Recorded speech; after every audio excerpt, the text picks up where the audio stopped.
importance for making sure we have a good competitive bid process. Okay. If it were proven by the Attorney General they should have followed KRS, would you vote to remove Ray if his contract stated he should have followed the laws? Yeah.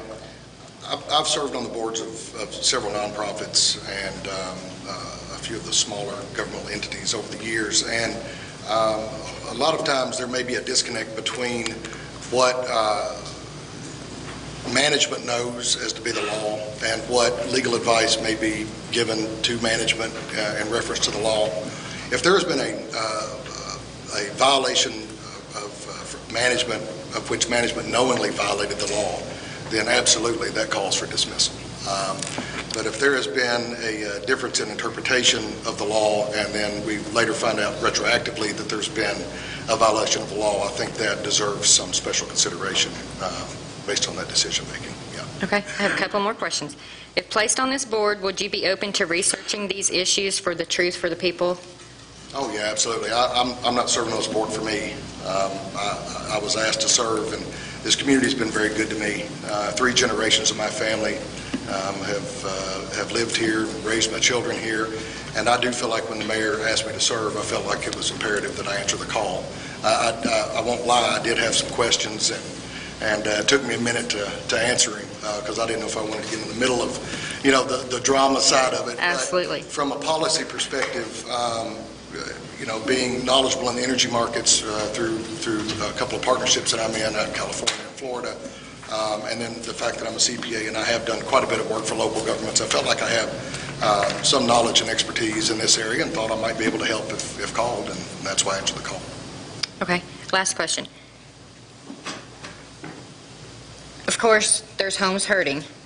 I'm sorry? There's homes hurting, and you're aware of that. Right. You mentioned education as a means of help, correct? Okay. What about the woman who has breathing equipment? What about the senior citizen Right. with little insulation in her home that gets to 85 to 90 degrees? Well, my parents have always instilled in me, hopefully, and not to sound, I'm not an overly religious person, but not to sound, and not to pontificate on it, but I do believe that we have a responsibility to look after what Christ called the least of these. And I think we have to recognize that that's a problem, and I think we have to put policies in place that do recognize that those people do need the help. And that's going to be part of my decision-making process, that to always keep those people in mind that aren't as fortunate or have issues that preclude them from really realizing those savings and having a very profound impact on their bill. I would highly respect you if you did that, yes. Thank you. Yep, thank you. Tag. This goes as just a very elementary question, but do you live inside the city limits? I do. I live on Central Avenue.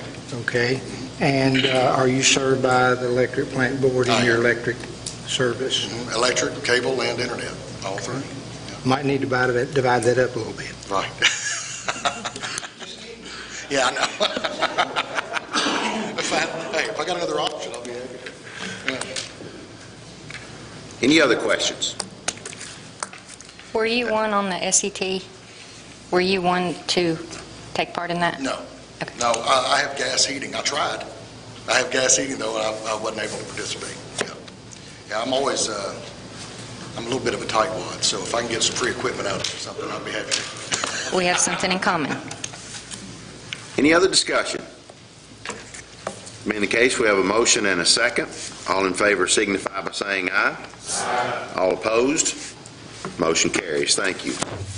I will commend TAG for coming and answering the questions. It's the first one that's actually stepped up to the plate, you might say, for the ones that's been nominated. Maybe they wasn't asked, or maybe he came on his own.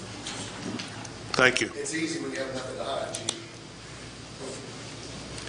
That's the last item on our agenda. I have one announcement tonight, and that's that the Kentucky Headhunters will have a Halloween bash with Kiss Kiss Bang supporting the Center for Courageous Kids. That will be Saturday, October the 8th at 8 p.m. Those tickets are $20 in advance or $25 at the door, and you can get more information about that either at their website or by calling the number at the Plaza Theater. Any other announcements? That being the case, I'll entertain a motion to adjourn. Motion. Councilmember Norris, and second by Oliver. All in favor signify by saying aye. Aye. All opposed, we are adjourned. Thank you.